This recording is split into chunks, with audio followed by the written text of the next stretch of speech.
Good morning, everybody. How are you doing today? Well, how am I doing? I'm doing. I've been better. Been a bit annoyed with YouTube, but we won't go into that now. It's a big day today. A big day. Lots of things happening today. 14th of December. I think we've been waiting for this, haven't we? Well, for about 3 days. So let's see what they're saying in the papers. Live latest. Barnier says deal is still possible and he will give it every chance. Oh, nice cravat. Both sides pledge to go the extra mile. CBI chief, there's optimism this morning.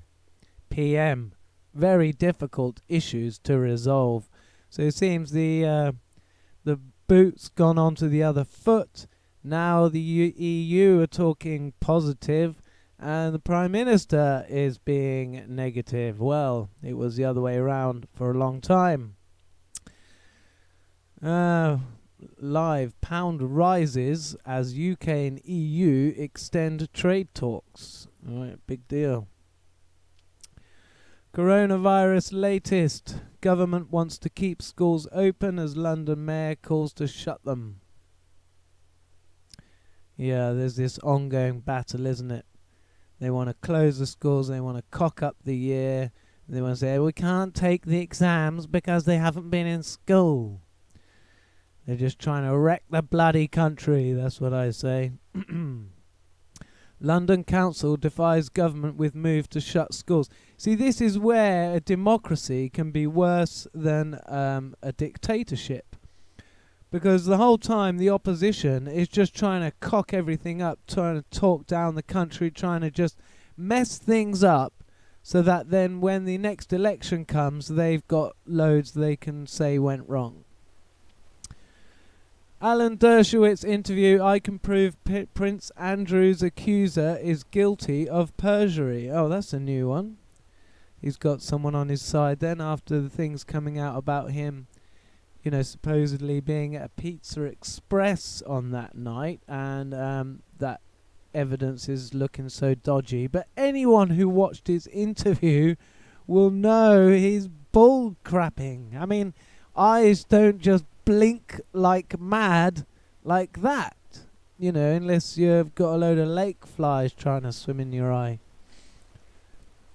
Will nuclear be the winner in Britain's race to go net zero? Well, nuclear is coming on, and in a sense we've been fibbed to about nuclear energy for a long time. We've been made to think that it's really bad because they wanted to continue using oil. And okay, fair enough. Nuclear power stations have been a bit basic, but they're coming along, and they should soon be able to even use the nuclear waste to create energy. Funnily enough, I watched a film last night called Tucker. What's the rest of it called? Tucker, A Man and His Dream, I think. A man. Yeah, here we go. Tucker, A Man and His Dream. Wow, this could have been Trump's dad. But anyway, apparently a true story. But I'm watching all the films that have been made by Lucasfilms. They're not loads. Raiders of the Lost Ark, all the Star Wars ones, and a few others. Really good films. This is a really good film with Jeff Bridges. The film recounts the story of Preston Tucker and his attempt to produce and market the 1948 Tucker sedan, which was met with scandal between the big three automobiles. So this is where a guy and his ideas, he came up with disc brakes, fuel injection, headlamps that turn as you turn the wheel. That's one thing we haven't taken on. Seat belts. He came up with these concepts in his car, which they did make 50 of. Apparently 43 at the time of this making of this film was still running. But they got stitched up by the government, and the government didn't want this technology to come out. They already knew about it. Fuel injection, disc brakes, right? They already knew it. They just didn't want to bring it out yet.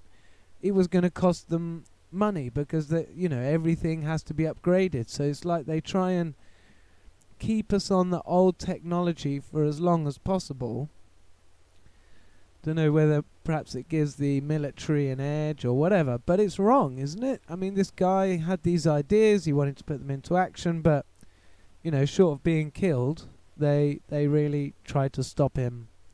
And film worth a watch, and it just made me think of that film, seeing about the nuclear stuff. So we've probably could have used a lot more nuclear energy, a lot more safely and cleanly for a lot longer, but we didn't, because the companies with all the money have all the power, and while they still want to get a load more money out of their investments in their oil rigs and everything else, we can't move on. Huge campaign. Russia suspected of hacking into US Treasury. Okay. On the offensive, Britain's new cyber hacker cell limbers up as the gloves come off in a global war. Okay. We're going to get hacking. We're going to hack the hackers. John le Carré dies at age 89, spy author hailed as one of the world's greatest writers. The British author and former intelligence officer, whose real name was David Cornwell, won global renown for his series of spy novels. A lot of people died recently, haven't they? Well, that's just one of those things. Lady Bamford, the billionaire eco-entrepreneur, bringing wellness to the Cotswolds set. I really don't know what they're on about there. Over 60s squeezed out of work as redundancies quadruple. The protein myth, why too much of it puts you at risk of cancer and diabetes. Why is it a myth? The protein myth, why too much of it puts you at risk of cancer.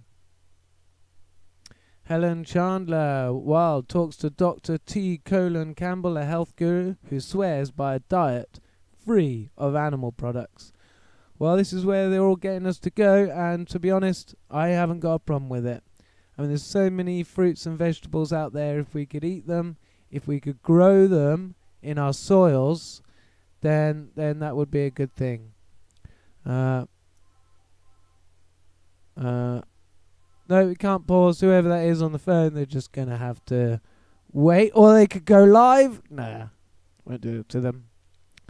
The most often are just nonsense calls anyway. See, they've even hung up, not left a message. So yes, they are trying to get us off meat. And we do eat far too much meat. It digests a bit too quickly for our digestive systems. Our digestive systems like to get the energy out of food for two or 3 days, whereas the meat apparently will putrefy after 24 hours, which is apparently why lions and things like that have such a very quick digestive system. The meat's usually out. But, in a way, you could argue that you still need meat because you're not getting the nutrients in the vegetables. You can grow a carrot, but that carrot might not have all the things a carrot should have. It might be big and juicy and often hardly tasting of anything. But if you really want the goodness from a carrot, it needs to be an organic carrot. It needs to be grown in soil with all the minerals that a carrot could take up and could give you. So a lot of the time when they're saying, you eat a meat-free diet, and they'll just go on the web and find out what a carrot's got in it and say, well, look, that's got those things you need, but you're not always getting them. The thing is with meat, if you've got a cow that's walking around and healthy, it's got everything it needs. So if you eat that meat, you're going to get what the cow had. Now, people talk about vitamin B12, that you can only get it in meat. Well, that's a myth. That's not true. You can actually get vitamin B12. They're not in the peas and the green veg themselves, but when your stomach breaks these green veg down, it produces B12 as a result. That's why B12 is in the animals. So, definitely we should go for less meat. That would be a good thing. Alright. New York gunman shot dead by police outside church. The gunman reportedly shouted, "Kill me!" before opening fire. Where'd that go? Opening fire on the steps of the Cathedral Church of St. John the Divine. Never ask anyone to kill you, because, you know what I mean, if they do, then you can't really complain. Well, Christmas charity appeal. Telegraph readers helped to raise more than £124,000. Wow. That's a lot of money.